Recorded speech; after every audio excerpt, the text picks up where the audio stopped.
Delhi NCR में शदीद बारिश का इम्कान जाहिर किया जा रहा है। जगह जगह पानी भरा है। आज भी शदीद बारिश का अलर्ट है। यूपी बिहार में भी जमकर बरसेंगे बादल। इस वक्त की बड़ी और अहम खबर आपको बता रहे हैं कि दिल्ली एनसीआर में शदीद बारिश के चलते जगह जगह पानी भरा हुआ है।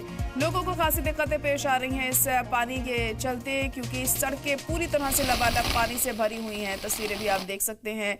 आने जाने में काफ़ी मुसीबतों का सामना लोगों को करना पड़ रहा है। कई गाड़ियां बीच रास्ते में ही फंसी हुई हैं और काफ़ी परेशानियां लोगों को यहाँ पर पेश आ रही हैं। अमूमन हर बार यही कहा जाता है कि अहम बंदोबस्त किए जाएंगे, लेकिन यही तस्वीर हर साल हमारे सामने आती है। बारिश के मौसम में, मानसून के सीज़न में जब लगातार बारिशें होती हैं तो महज कुछ ही देर की बारिश में जगह जगह पानी भर जाता है। तो पूरे दिल्ली एनसीआर में यही हालात बने हुए हैं। सड़कों पर पानी लबालब भरा हुआ है और लोगों को लगातार दिक्कतें पेश आ रही हैं इन हालातों का सामना करने में।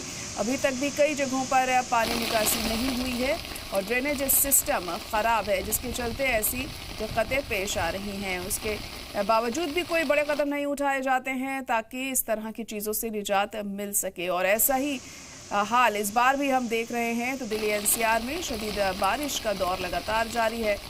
तो वहीं यूपी बिहार में भी बादल जमकर बरस सकते हैं। वहां पर भी हालात आज बिगड़ सकते हैं और दिक्कतें पेश आ सकती हैं। लोगों को पानी भरा हो सकता है जगह जगह और ट्रैफिक जाम की समस्या भी ऐसे में हम देखते हैं जब इस तरह से बारिश होती है।